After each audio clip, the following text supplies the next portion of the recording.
Hi, I'm Alan R, and this is Motor Matters, your favorite channel for everything motoring in South Africa. Now, before we talk the car we're looking at today, let's talk changecars.co.za. That is the website where you can find your next car with total peace of mind, because they only list cars from franchise dealers. And once you've found that car, click on the button that says Discover Insure, and you can organize your insurance as well. That's changecars.co.za. In the urban jungle of Cape Town, the middle of St. George's Mall, because we're here with Toyota South Africa for the new urban cruiser. Built for the city, built for the urban jungle, as they say. Mzoa Witfoy, back with me again today. Good to see you. Thank you very much for bringing me down to Cape Town again. Lovely. Your new baby, sir. Yep. Let's just focus on the differences and the changes of the new model. Compare the full model changes, you called it. That's correct. So Yeah. Let's focus on what's different. this is not an update. It's a brand new car, Right. urban cruiser. The previous gen that we introduced in 2021 was slightly smaller than this. The 370 millimeters shorter, right? That is correct. Yeah. And you get a lot more boot space here. 25 liters more. You're correct again. You're Up correct to again. 352 liters. Spot on. Right. You see, you give us all the information. That's not all. Okay. If you go inside, Right. we now have wireless Apple CarPlay or Android. Correct. On Yep. on both spec levels. That is correct. Yeah. Do you want me to go on again? Please do.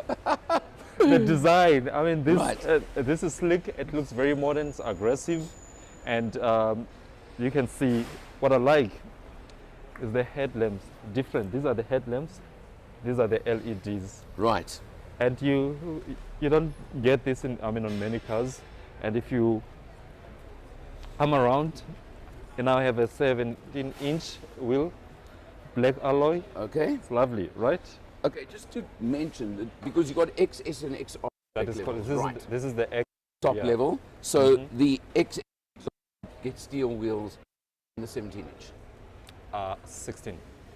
Okay. Yes. Right. So they're the little differences A between little the difference, two models. but that's a wheel bigger compared to the previous model.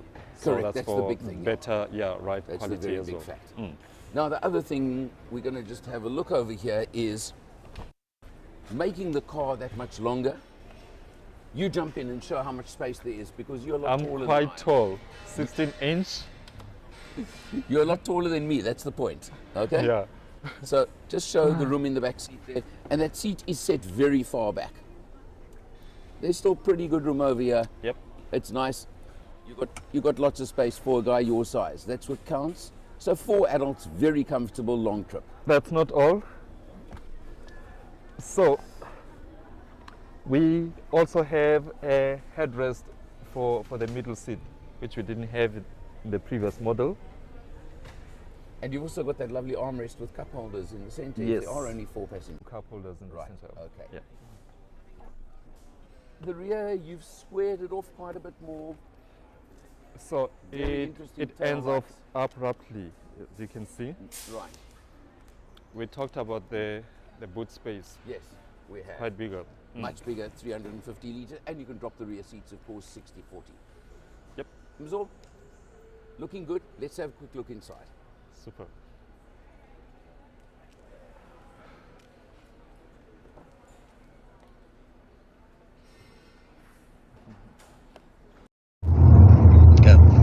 And we're out on the open road in the Marmer Street type area, so Western Cape.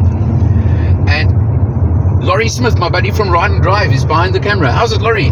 Good on yourself. Good to drive with you again, Al. Lekker, man. Hey, you know what? People are going to start talking about us at this rate, eh? I'm telling you, hey? For sure. Two old farts. 2 old farts spending so much time together. Correct. Good pal, man. You're my buddy, that's why. Yeah. And I trust your driving, that's the more important part. Absolutely. Okay, we're in the new urban cruiser.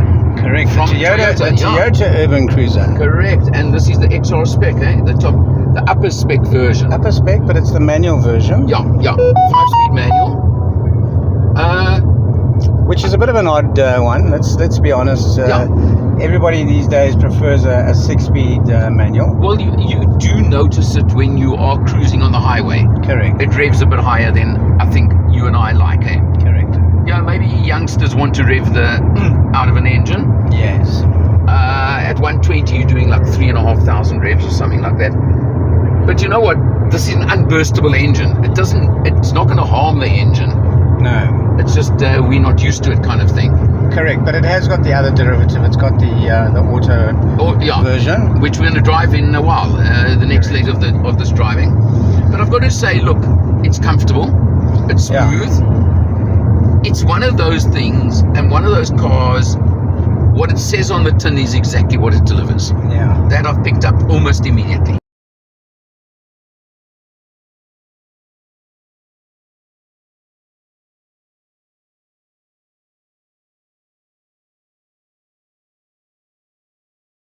Okay, Laurie, we've jumped across the auto version. Yes, I must say that I'm really enjoying the auto version. Yeah, definitely. Simply from the point of view that it's easier to drive. Yeah. And I'm really finding that it's really got some go. Yeah, I was concerned about the fact it's still a 4-speed. So the revs are a bit higher than, like we used to. Should we term it that way? Yes. From an auto these days, but it's certainly not a hardship. No, not at all. And we passed a car just now, and we needed a bit of a go, and it geared down and it just shot off. So, there's plenty of go there. And I just want to show this quickly. We finished the route in the manual at 7 litres, 7.0, right? Yeah, somewhere around there. Now maybe just slightly over. Yeah, this does allow for the guys who drove the first leg in this car. We didn't reset the consumption. Correct. So overall, so far, the auto's showing 7.6. Yeah, it would be a little bit worse. Let's be honest, we have not hung around. No, and but we haven't also really burned it. No, but it's what I'm saying is we're not cruising 60 k's in the city kind of idea. Similar to the other variant. The car's well planted. It drives nice. I feel good and comfortable in the driving seat. And it's well screwed together. Yeah, it's well screwed together. That's for sure. Laurie, thanks, pal. Thank you. All right, drive with you again on the next one. Cool, man. So we're inside now, and the updates and the upgrades on the interior. You've got to start with the screen, haven't you? Yes, so that is our 7-inch screen, and that's where you get your Apple CarPlay mirrored on, basically, as well as your Android. Yeah. What really impresses me is the fact wireless Apple CarPlay and Android at this level in the market. I think that is something you guys have really pulled off over there. Yeah, remember, we also wanted to target our younger audience, and those are kind of technologies that appeal to younger people. So for this kind of car, we looking at the 35-year-olds upwards, maybe up to about 49 years. Right. And we know that it's the same target group that we have for our Corolla Cross, but the difference between this car and the Corolla Cross is that this is a sensible package, so it gives you all the basics that you need: safety, space, as well as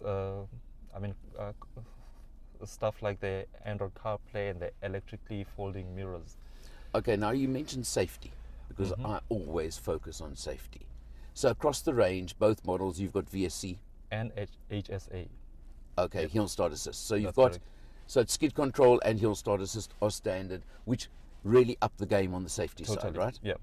Then I have to tell you personally, and I was looking at this very carefully, the difference in price between the XS and XR, 18,000 Rand. That is correct. For that 18,000 Rand, you don't only get alloy wheels, and there was something else I know that you added to the package, you can tell me. But what really mattered to me was the fact you go from 2 airbags to 6. Yep. And that to me is so important. That's why I was saying that we also wanted to make sure that we cater for the sensible buyer. And in addition to that, I mentioned the Corolla Cross earlier.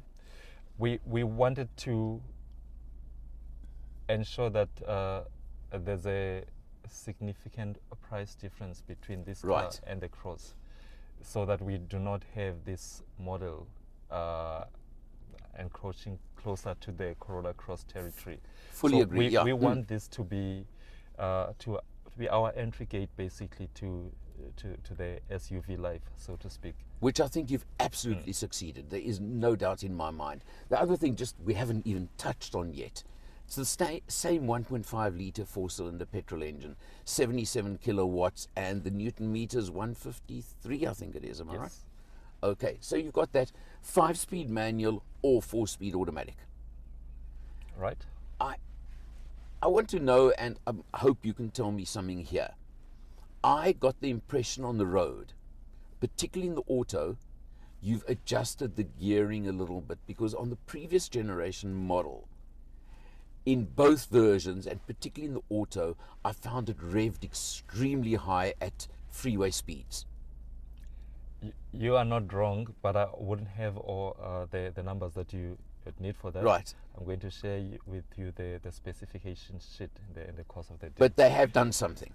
Yes. Okay. So it's been refined, and it's Yeah. it's the culture of Toyota to continuously improve on whatever is working.